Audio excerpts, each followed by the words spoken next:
I pledge allegiance to the flag of the United States of America and to the republic for which it stands, one nation, under God, indivisible, with liberty and justice for all.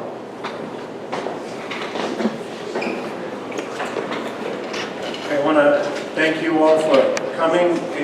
Karen, did anyone ask for sign up to do?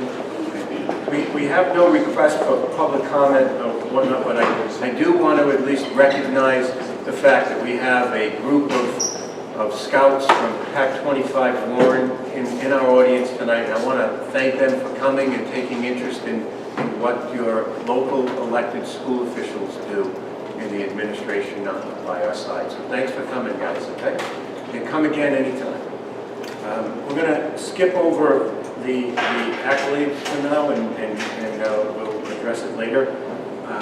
Did anyone have any reason that we may need to go into executive session for the personnel recommendation? Anyone have any reason for that? Hearing none, we're moving on to the consent agenda. The consent agenda are those items listed with an asterisk on your agenda. We consider them as a school committee to be routine, and they're enacted with one motion without any discussion, unless any member of the school committee decides they'd like an item taken off the consent agenda and voted on separately. Does anyone have any such request? Hearing none, can I have a motion to approve the consent agenda? Motion to approve, the Secretary. Second. You got that, Karen? Motion made and seconded. All in favor? Aye. All opposed? The ayes have it. Before I move on, I just want to tell you, in the consent agenda, there are some significant things that are taking place in this district. And for those of you who've seen our personnel recommendations here, I'm only going to make a comment about one that's listed under letter G, because this individual, I mean, I've been sitting on the school committee for a long time, and this individual has been working for the district longer than I've been sitting here, and been working in education. And she rose from the ashes, so to speak, to get near the top, and has done a phenomenal job for us, and that is Pauline Silva, our Director of Administration and Finance.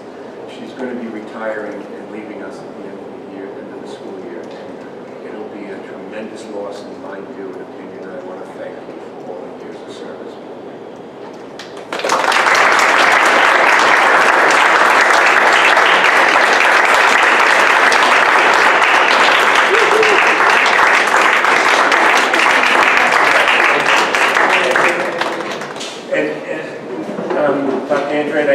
I wasn't meaning to steal anything that you wanted to say, but I'd like to give you an opportunity as well. Thank you, Mr. Silva. Pauline, I don't say this to many people, but I love you. You just, over the last... yeah, she's probably happier. But it is what you've done for this district since I've been here, since 2009, really incredible. Just yeoman's work as a director of finance and administration, but also as a person. And I think it goes back, and I did a little research on Pauline prior to this meeting.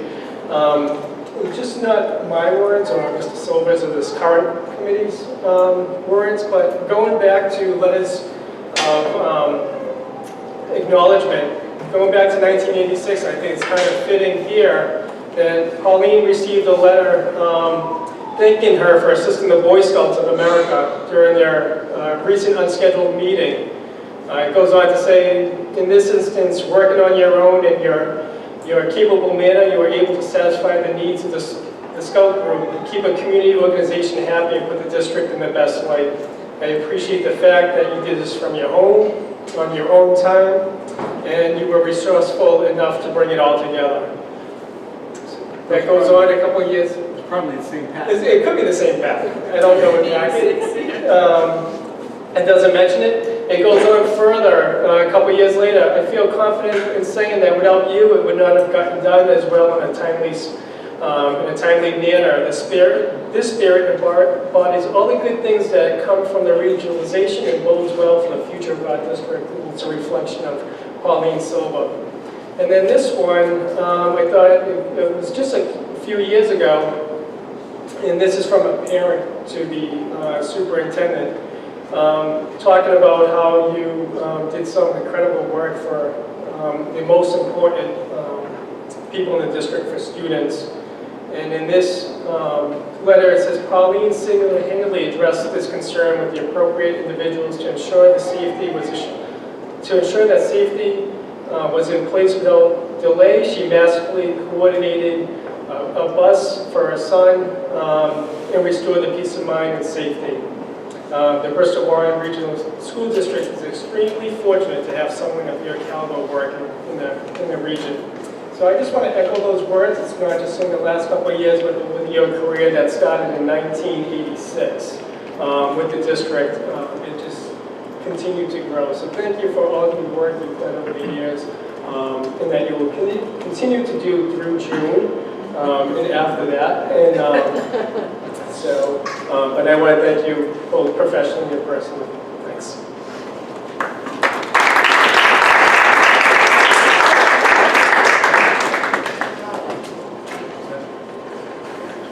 Moving on, recommendations. Recommendation S 2018-06. School committee, upon the recommendation of the superintendent, approve the request of 3 families to homeschool their children for the 2017-2018 school year, adhering to all requirements as set forth by the Bristol Warren Regional School District. Motion to approve, Mr. Chair. Second. Motion made by Mr. Saviano, seconded by Ms. Campbell. Any discussion?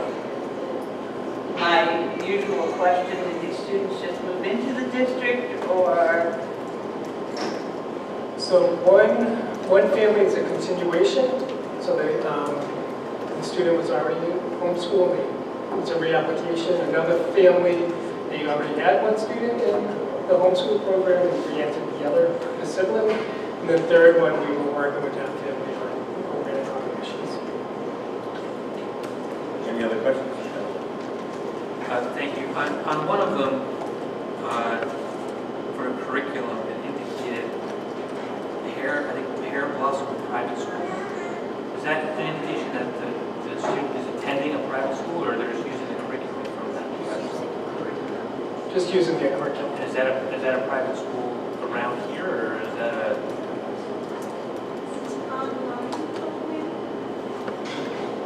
I'm sorry, it's an online program. Any other questions? Hearing none, all in favor? Aye. All opposed? No. The ayes have it. Next. Recommendation S 2018-07, the school committee, upon the recommendation of the superintendent and supported by the Budget Facilities Subcommittee, approved the first phase of the Mount Hope High School Environmental Club's initiative to replace all plastic utensils with metal utensils, to be implemented first at the high school and then reviewed for subsequent implementation at the middle school and elementary schools. Motion to approve, Mr. Chair. Second. Motion made by Mr. Saviano, seconded by Mrs. McBride. Any discussion? I'd just like to say that the students that came before us on Tuesday night are here tonight. We told them that they had spoken in front of us enough, and we knew what we were doing. They were wonderful. They had the most amazing presentation, and they knew all of their facts, all of their figures. They had goals. They knew how they were going to get there, and I can't begin to tell you how impressed I was with these young people. And I look forward to hearing their names again sometime in the future when I'm old and bedraggled, and I can say, I know that person. I heard someone say, will that be next week? You know, It wasn't me, Marge. I just heard it. I thought I would let you know I heard it. I am not the oldest person on this committee. Mr. Chair? Yes. But I did have one question. Under the cost, what's the cost of metal utensils? And we've got the slide presentation here. There was a total projected cost over 5 years, and for the metal, it was the annual cost of labor replacement was about $1,600, and then over the 5 years, it's going to be roughly $8,000. Is that assuming that every year, every utensil thrown away or recycled and then replaced? Is that, No. or what's the assumption there? The assumption is that in the initial phase, we have to buy the forks and spoons. We also have to buy specific buckets to retrieve the forks and spoons, and they have a magnetic shield on them, so they pull the utensils to the side to be retrieved. I don't think that the cost was even close to that. I'll let Silva explain further. So the books that you have there are about a year and a half old. We're in the process of updating that, and as soon as I get that to you, it won't be substantially different, but it will be a little bit different. We're in the process of updating it. I'm not so concerned about the cost Okay. as much as I am the 5-year projection. It appeared to me that in the calculation that the annual cost of labor and replacement of metal was going to be $1,600, but if we're going to metal, I wouldn't think that they necessarily all need replacing That is every year. absolutely correct. But is the assumption to be conservative in that Right, if it's we not had to gonna be replace great. everything every year, this is what it would cost? Mhm. Okay, we're just being conservative Right. in our numbers. Perfect. Thank you, Mr. Chair. First, for the record, I'd like to commend the environmental club for the excellent work that they did, and thank you for doing the important work of trying to make sure that we're moving forward in a positive direction for preserving the planet and making the environment a healthier place for us all. I did just have a couple of clarifying questions, so I can understand what we're voting on. The recommendation is that this is the first phase of the Environmental Club's initiative, and do we have an understanding at this point of what subsequent phases would look like and why we're doing this as a phase approach as opposed to all of them? Well, there are a couple of reasons. No, the first answer to your question is no. You don't have a timeline of phases. This is a tryout period to see how it works. It's also to see how it works with the cafeteria workers, there are all kinds of things down the road that this impacts, and the students felt, and correct me if I'm saying something that's incorrect, that this would be a good place to start, and that these children here would be responsible enough to give us a fair idea of what the actual cost would be. But no, we don't have a projection for next year, the middle school, the following year, the elementary school. I'd love to see it, but I don't want to pin it down. If we have a mess on our hands, maybe we need to, I don't think we will, but if we did, we might have to rethink how we phased it in, that kind of thing. So it's cautious, but it's a start, and I think that's the biggest part of the project, is really starting it, getting it going, getting comfortable with it, so that we can move on. Thank you. I think that answered my questions. So am I understanding correctly that other phases would be moving to metal utensils in the middle schools, some elementary schools, and that there aren't other phases proposed for adding, I don't know, reusable dishes in the cafeteria or something? This is just about moving it to other schools. This is just silverware. The students just brought the silverware. Now, that may be something that they look at next year or the year after, but their primary concern right now was the silverware. And since we all know the plastic just sort of never degrades, well, it takes 100 years for a plastic straw to degrade, that maybe you got to start somewhere, and silverware seems to be a reasonable place to start. Doing those other things also impacts the size of the machinery that we have that cleans everything, the dishwashers, all of those kinds of things. So we have to look at all of that. Thank you. I wasn't suggesting that it should have been something else. I was just trying to understand what it exactly was. Thanks very much. Any other questions? Yeah, just to further clarify things, my recollection of the presentation, that it wasn't presented as a pilot program. It was presented as something to be done here at the high school. As the conversation evolved at the meeting, you go, wait a minute, if it works here, this is kind of a pilot program, we can look at it in other schools later on, if it's going to work out here. Just very quickly, thank you, Mr. Chair. And this is going to start 18-19? Do we have a start? 18, 19. No, this is going to start as, Fiscal year 18. no, it's going to start as soon as Mrs. Silva can get all the stuff in and get the paperwork done, so it could be next month. Okay, so it could be this. Now that we have the new dishwasher, there are some steps that Mrs. Silva has to take in order to implement this, and as soon as she does, it'll start. So no, we're not waiting till fall. I thought there was also a question, excuse me, Mr. Chair, I thought there was also a question about whether or not on the working with Chatwells and what they would require and so on. Have you had those conversations yet, Pauline? No, our district manager's been out for a while. I expect her back anytime now. Thank you. Any other questions? Sure. So if we do start that this year, have we already purchased our allotment of plasticware at the high school? And would that just be, or do we purchase that monthly and so we just wouldn't buy it for going forward? Or what would be the disposition of any plasticware that's, It would be used in the elementary and middle school. so we just transfer it down there? Any other questions, comments?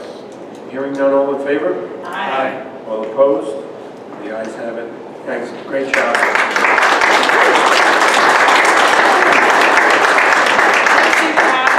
We heard you had a little happy dance out in the lobby.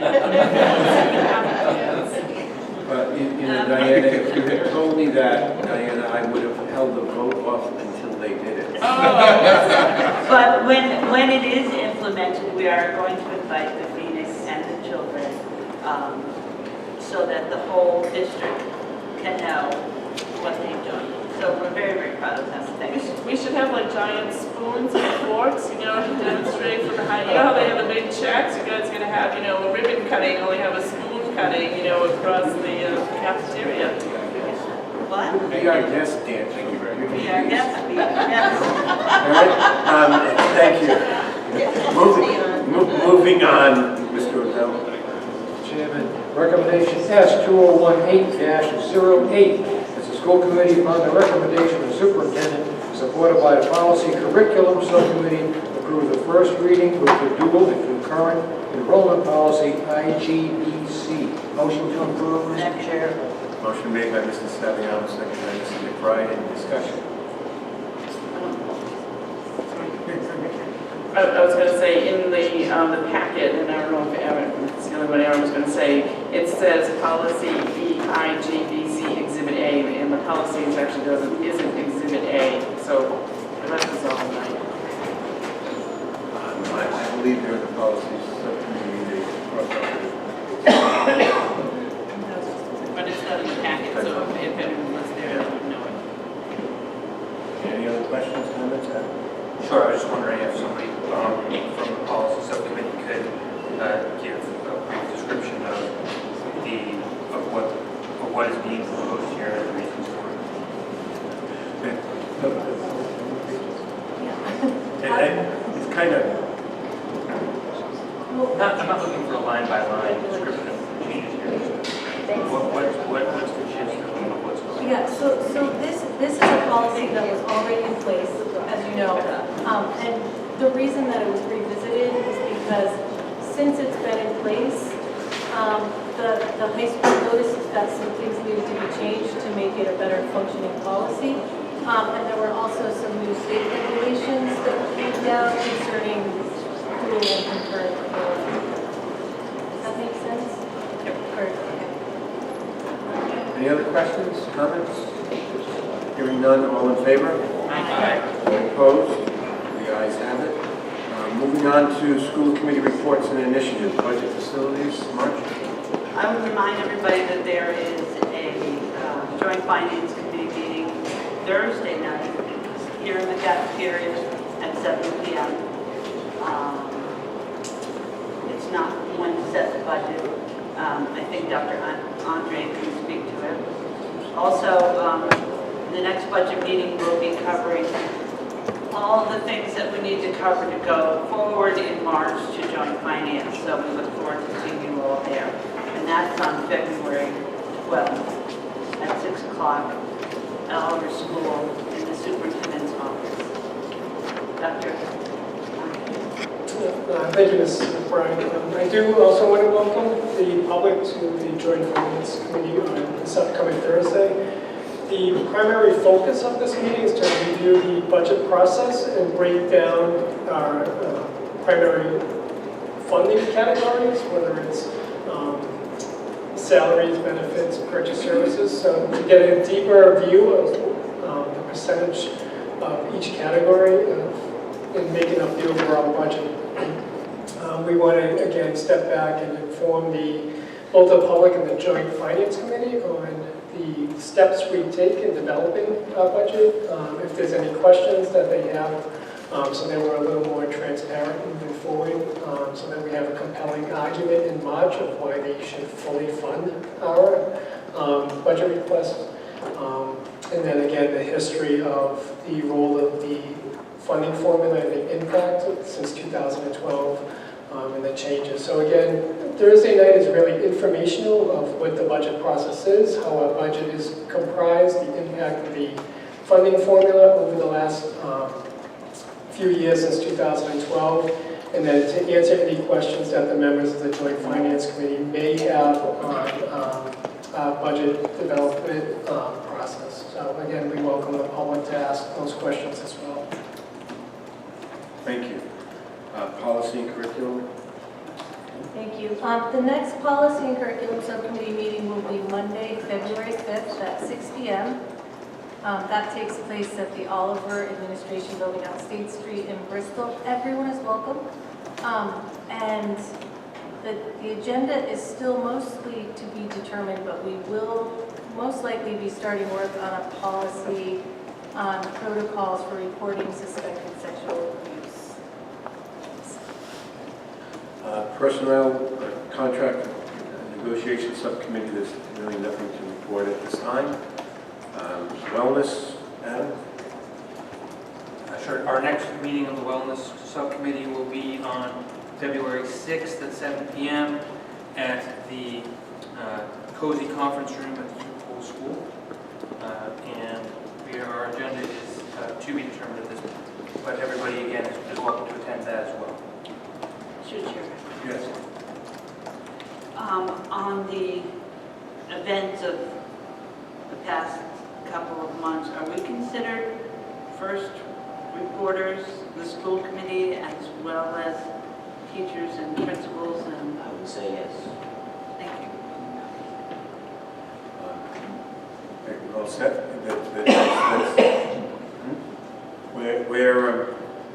We're going to be leaving off item number 2 on our agenda and rescheduling that for maybe a workshop in a couple of weeks.